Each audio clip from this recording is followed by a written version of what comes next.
I'm not reaching for no gun, bro. Step out. Can I move my phone? And have a firearm pulled on him by the Omaha Police Department all in the same day. Imagine that. Qasim Shabazz is shaken up. Man, I thought we were getting ready to lose our lives. Let him know with this pullover, this was authorized. Think about that. Authorized to pull him over. That you ain't gonna never be bigger than us. That's what the cops are, the message. Terence Crawford's celebration in Omaha took a sudden and surprising turn when, just hours after a parade and crowded party honoring his win over Canelo Alvarez, he was stopped by police in the early morning. According to authorities, Crawford was driving a blue four-door car at a high speed when officers pulled him over around 1:27 a.m., and the situation quickly intensified after police noticed a firearm on the floor of the vehicle, leading them to order everyone out of the car at gunpoint. I'm opening the door. You can take I'm mine opening the off door. of me right here on my right. I'm keeping my fucking hands up. I'm not reaching for no gun, bro. Step out. Can I move my phone? Yeah, that's crazy.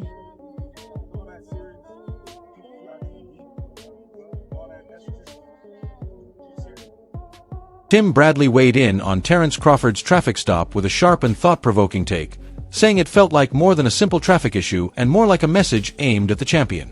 He explained that Crawford's growing fame may have reached a level where some wanted to remind him that no amount of success places anyone above the law, comparing it to a familiar pattern where moments of celebration are suddenly cut short by unwanted interruptions.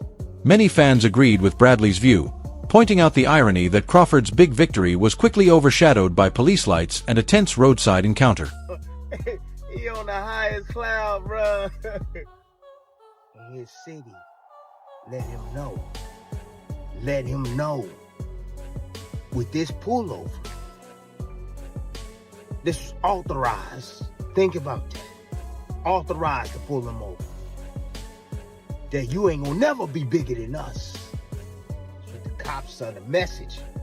I don't care what anybody say. The cops are the message. This our city. You might got the key, but I got the handcuffs. That's what that was. Yeah.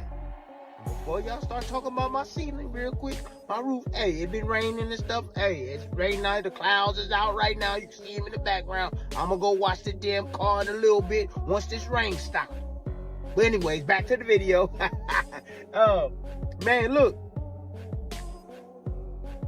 You ain't got no city until you got the police. That's a fact. Yeah. Shoot, you ain't got no city unless you got the police. Don't ever forget that. You gotta have the law enforcement on your side, man. They gotta be looking out for you. For the good. Not for the bad, for the good. Yeah. Terence Crawford, it don't matter what you do for your city, man.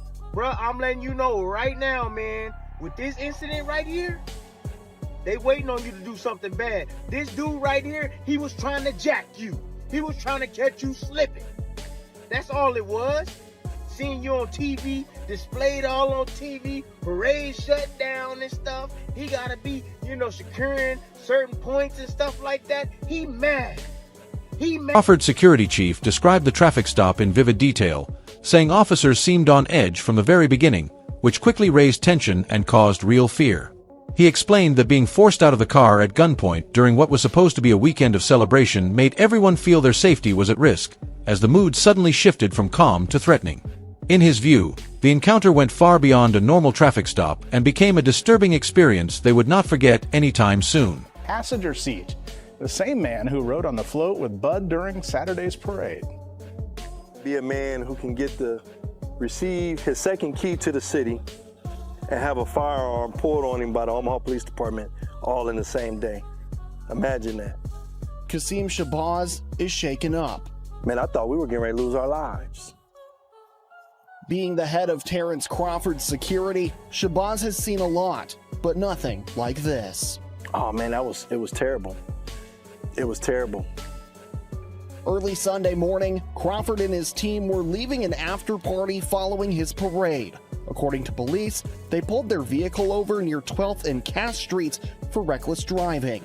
That's where things took a dark turn. And as soon as he said he had a firearm, the police officer that was on his side became unhinged. Police immediately drew their weapons, pointing a gun at Shabazz and the pound-for-pound champ. I literally had my hands on top of the ceiling and inside of the vehicle. According to police, an officer had identified a firearm. Reports say police first pulled over Terence Crawford on suspicion of reckless driving, but the situation escalated after officers said they noticed 2 firearms on the car's floor, prompting them to order passengers out at gunpoint. Later checks confirmed the weapons were legally owned and properly registered, and with no other issues found, Crawford was given a reckless driving citation and released shortly after.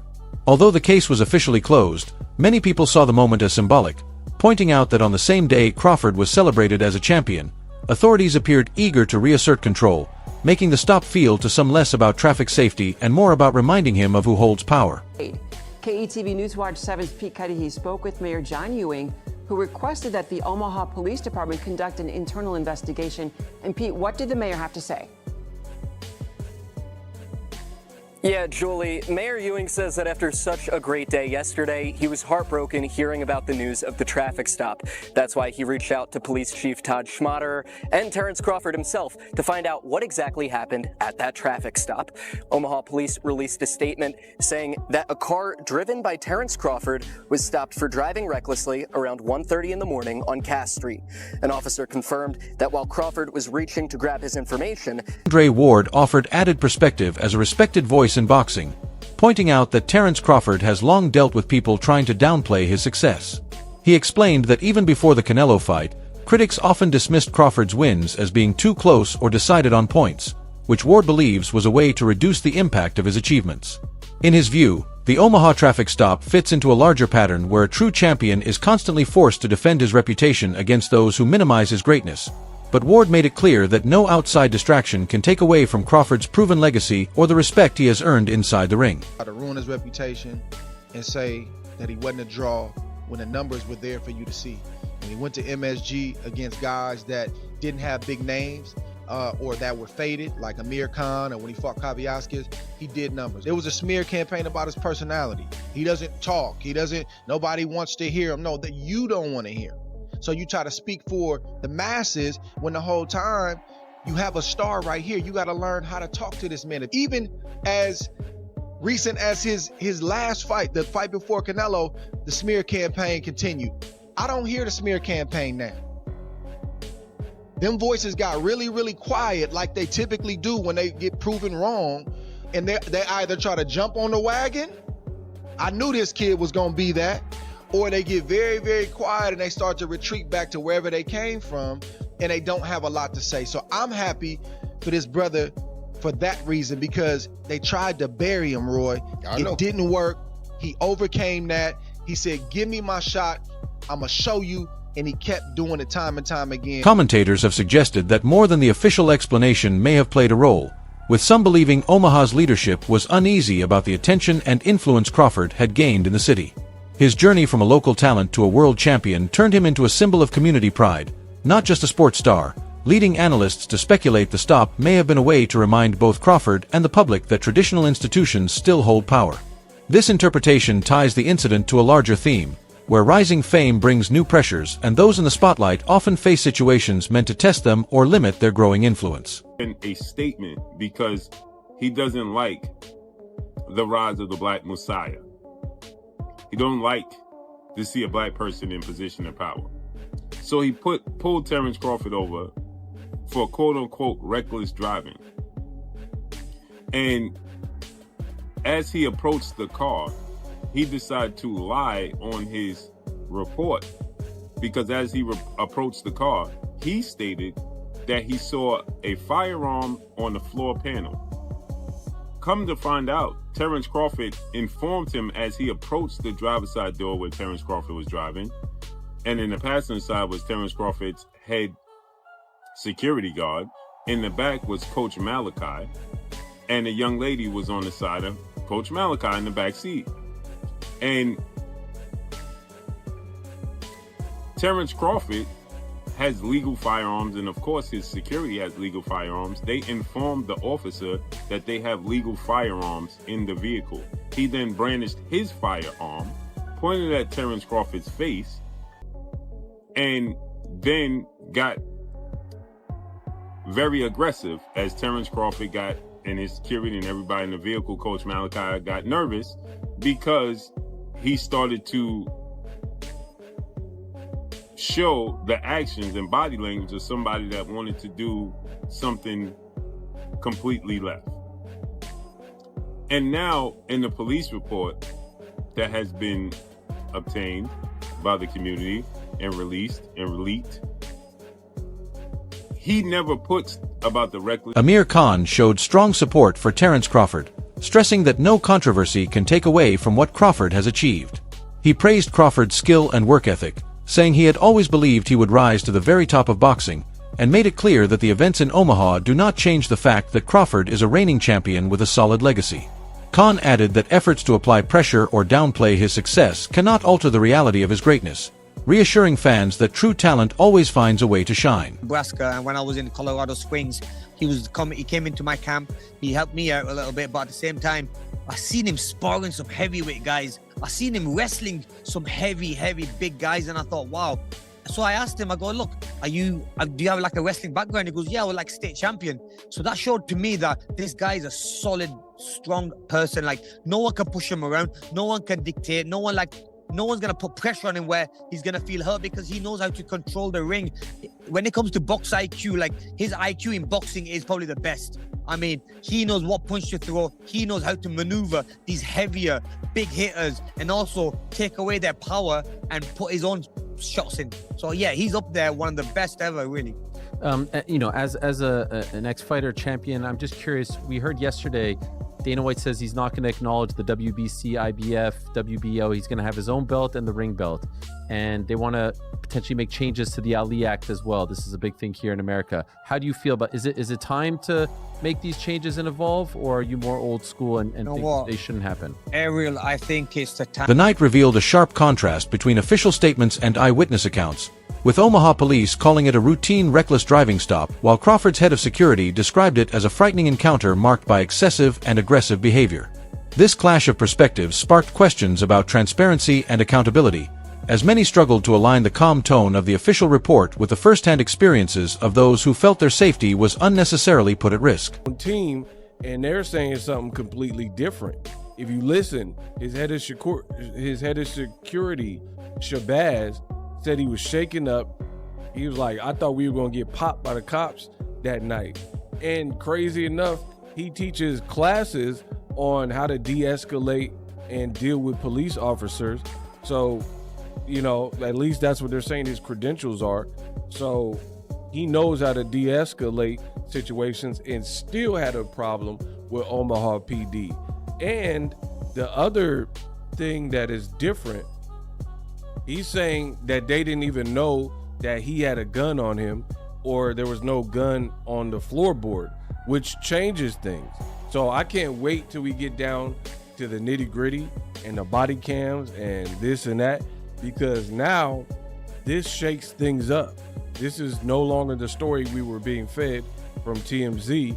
This is something different. The TMZ article said the cops pulled him over for reckless driving, fair if he was doing it, and seen a gun. And in my video, I said, if those things are true, then yeah, the cop can take. City leaders moved quickly after the strong public response, with Omaha's mayor and police chief releasing statements promising a full review of the incident and confirming an internal affairs investigation to promote transparency and preserve public trust. While the announcements were meant to calm concerns, many remained doubtful, feeling the official narrative downplayed how serious the encounter was. Although launching an investigation was seen as an important step, critics argued that real accountability would depend on actions, not words, and many observers viewed the situation as a reflection of broader tensions that can surface when an individual's influence grows within systems traditionally dominated by established institutions. As well, really no meat to it, except like he's going to do an internal investigation. Everything else felt a little political. Okay, Omaha Mayor John Ewing and Police Chief Todd Schmaderer are aware of a video circulating on social media regarding a traffic stop involving Terence Bud Crawford early Sunday morning. Chief has authorized an internal affairs investigation. Shortly before 1:30 a.m., officers working in the downtown area observed a vehicle driving recklessly near North 12th and Capitol Avenue. A traffic stop was conducted at Cass Street. So he's pulled over because they said he's driving recklessly. All right. While speaking with the driver, an officer observed a firearm on the driver's side floorboard. I'm going to read that sentence to you again. While speaking with the driver, an officer observed a firearm on the driver's side floorboard. That is important. For safety, all 4 occupants were ordered out of the vehicle at gunpoint. The driver was later identified as Mr. Crawford upon verification of his driver's license and was issued a citation for reckless driving. One passenger, a member of Mr. Crawford's security team, was also found to be carrying a legal firearm. Okay, so that's 2 guns in the car, legally. Police have confirmed that all occupants are legally permitted to carry firearms. A police supervisor and lieutenant responded to the scene at Mr. Crawford's request. So he requested a supervisor and lieutenant to shoot. Commentators noted that people in positions of authority can sometimes feel challenged by the rise of someone who gains widespread admiration, suggesting the Omaha traffic stop may have reflected tension between personal success and established power rather than a simple traffic matter. They pointed out a broader truth that growing influence often brings resistance from those already in control, while some public voices also raised concerns about possible bias, arguing the stop may have been shaped by deeper social factors beyond standard policing. Without using extreme language, they felt Crawford's situation fit a familiar pattern where individuals are treated differently based on who they are instead of what they did, a view that strongly resonated with his supporters who saw the incident as unfair and unnecessary. And regardless of opinion, the event sparked a larger conversation about justice, fairness, and equality in everyday encounters with authority. It will not be lost on a lot of people that Terence Crawford, being obviously a black man, being pulled over by cops in such fashion and treated in such a seemingly harsh way, will not go down well with a lot of people, especially in the black community, where, let's be honest, there has been tensions over the years between the police and the black community throughout many American towns and cities. So let's be honest, this incident will do nothing to improve relations between those 2 groups, that's for sure. Because make no mistake, this is an incident that could have gone very left, very, very left. And someone could have got hurt, maybe even fatally hurt. And I'm not exaggerating when I say that, because we've seen in the past where incidents of this nature have ended up very badly. So yeah, there's a lot of people who are very upset by this incident. As I said, I've not heard anything from Terence Crawford or anyone related to Terence Crawford, anyone to do with his inner circle. I would imagine he'll be releasing a statement soon. There are some people online who are suggesting that Terence Crawford may have grounds to sue. There are others saying that he might not want to sue because Terence Crawford is a much loved member of the Omaha, Nebraska community, and he does a lot of work for the city, so he may not want to sue the city. However, it'll be interesting to see. That wraps up today's video, so stay tuned for more updates and we'll see you again next time.